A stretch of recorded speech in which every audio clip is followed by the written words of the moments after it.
Let me set the stage.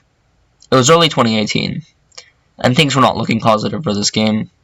Scores of players had announced and released their final projects. Nobbleboy and Quazen had just divided the community in half over Bloodlust, and the FPS bypass controversy was right around the corner. And just when we thought we hit rock bottom, there came a new hope. Riot had returned. What's up, everyone? I'm Ryan from RSG, and this is Tartarus.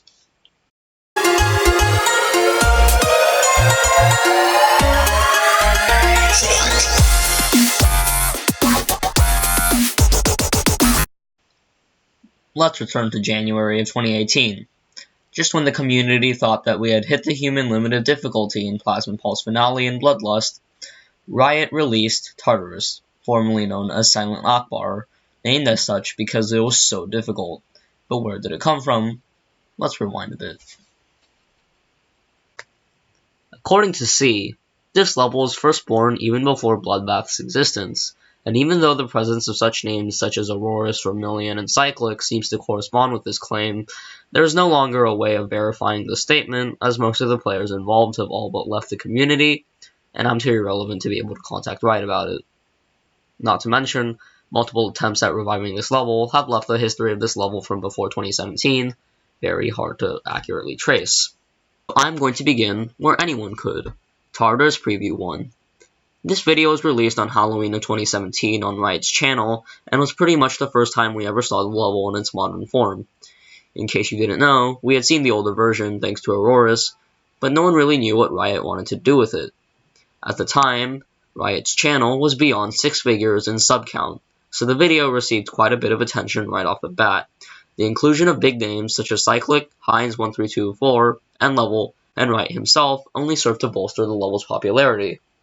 But we still didn't know what Riot wanted to achieve by creating such a hard level. After all, he claimed that he wasn't making a comeback to the game, but if he really was going to try to verify this monster, then he would definitely have to come back to the game. And even if by some miracle he accidentally verified the level, there's a good chance that it wouldn't have been rated, as the only thing the level even has is sheer difficulty. It looks very much like an old level and it's hell-themed, which are both factors that lower the chances of a rated level quite dramatically. So what did he want to accomplish? Did he just want some free video views to earn some cheap ad revenue? Well, it wouldn't be very long before we got our answer. 3 months pass. We're back in 2018. Plasma Pulse Finale was recently rated and is now the #1 demon. At this point, the demons list did actually have an extended section, but it only went to number 100, for those of you that don't remember. Anyway, on January 26, 2018, Riot released a short video detailing what he wanted to do with Tartarus. He was leaving it as an open verification project, with prizes for the first person who could overcome this massive challenge of a level. The main prize was a shoutout from his channel, which was a considerable award if you take into account the audience and fame that he had garnered within the GD community. Several big names and small click farmers jumped at the level, but none of them really took it seriously because it was too hard. After all, at this point, the hardest demon would soon be Bloodlust, which now has been released for a few months less than Tartarus, but has 13 more victors and 4 demons confirmed to be more difficult than it in the modern day, being Zodiac, Kenos, Crimson Planet, and Renovant. The community consensus is that Tartarus is even harder than all of these. This should give you an idea about what exactly the best players of the time were up against when they were trying to beat Tartarus, a level that would far surpass even the hardest rated levels of 2 years into the future.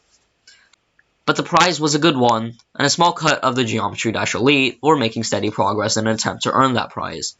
Players such as Combined, Metaman Z, and Wushi999 were making large runs that attracted large amounts of views. But the first 2 of the 3 faded away from the game, while Wushi decided to focus on other projects. In essence, they gave up. And a lot of people did. Remember that this level was ridiculously hard back in the day, and it still is. It would eventually become the #1 demon today, which means it's harder than Zodiac, and will probably stay that way for many months to come. So who could blame them for giving up? It simply could not be done. And then, the final straw. Riot's channel was terminated. On July 24th, 2018, Riot was determined to have violated YouTube's terms of service by advertising his Twitch on his YouTube channel. This killed Tartarus. The prize was now gone, as Riot no longer had a medium to give a shout out to anybody. This also caused Riot, who at this point was growing quite fast thanks to Fortnite, to disappear. Before, we at least knew that he was active on YouTube. Now, nobody knew where he went or what he was doing. This was the final blow to a dying level. Yes, Riot did try to get his channel back with an entire community of gamers behind him. Remember Free Riot? But YouTube ignored his appeals, and even after their TOS was updated to allow Twitch advertising, they did nothing. And as we know today, Riot was forced to start over. So what now? Is Tartarus now just a decaying carcass of a level that once gained many clicks, but is now lost to history?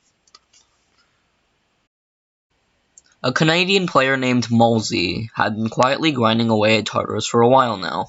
It was March 2019, and he was officially the first person to pass the 60% mark on Tartarus. This was monumental, as it meant that he had less than half of the level left. His progress videos began racking up attention and unintentionally revived Tartarus in the process. Around this time, Riot had actually revived his channel. He had started anew and released a video relating to the recently finished Sonic Wave Infinity. Was this just a coincidence? Or was the return of Riot, immediately followed by significant Tartarus progress, a destined encounter that was supposed to mean something? Suddenly, the entire community had their eyes on Mulzy, who was pulling in 5 to 6 figures in views per Tartarus video.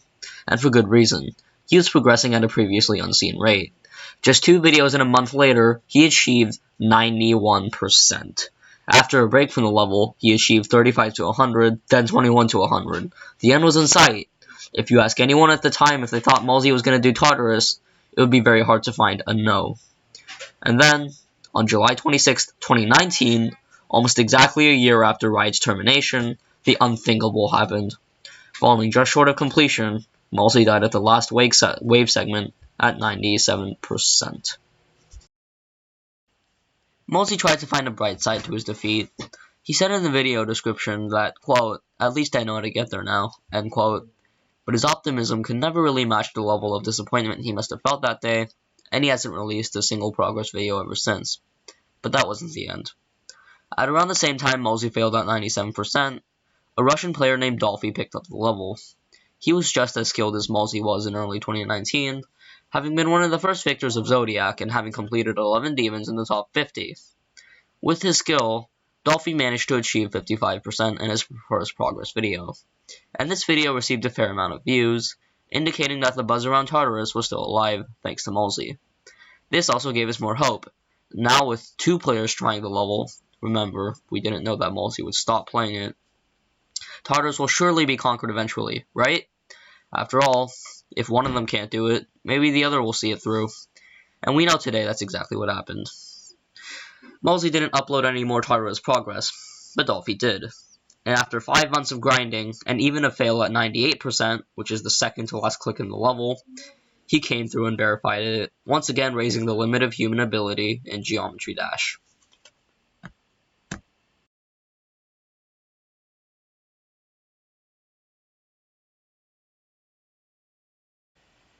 But what does this mean for the future of the game? In the end, nothing. Sure, it might be the thing to talk about right now, and making any generic video will get some views, but the buzz around Tartarus will just end up being a memory of the past. The release of Tartarus won't make 2.2 come out any faster. It won't make players of the past return. It won't affect the game whatsoever, unless RobTop, for whatever reason, rates the level. And even if he rates the level, so what? Sure, it'll be on the front page of the Demons list, and we'll remember it for a whole lot longer, but it still won't impact the game that much. And guess what? When a level is the number 1 demon, that's all it is. It's just the number 1 demon. If it's a famous level, it'll definitely exalt its status even more, but otherwise, that status doesn't automatically mean we'll remember the level forever. After all, if any of you even remember Stalemate Redux, do you truly remember that it was number 1 for a while? I don't think so. But I have a feeling that most of us will remember the verification of Tartarus for a very long time. But why? Unless RobTop releases 2.2 tomorrow and outright says it was because of Tartarus, it hasn't affected the game in any meaningful way, right? So why do we care? Well, Tartarus sends a different kind of message. It's not a revolutionary level, I know. Silent Clubstep was literally the same thing, but older. But Tartarus, rather, the verification of Tartarus, tells us that the limits of the GD community are higher than anyone has ever imagined. Levels that may seem impossible can be done with enough dedication and effort. The effort that Dolphy and Malzy put into Tartarus also shows us the incredible determination of the human mind. Plus, Riot returned again to GD, and his channel is growing rapidly, so I think he still might be able to deliver on his promise of a shout-out if he really wants to do so. So that, in a very thick nutshell, is Tartarus, a monstrous level with a meaty history, which I tried my best to cover in this video. May its story live on in all of us.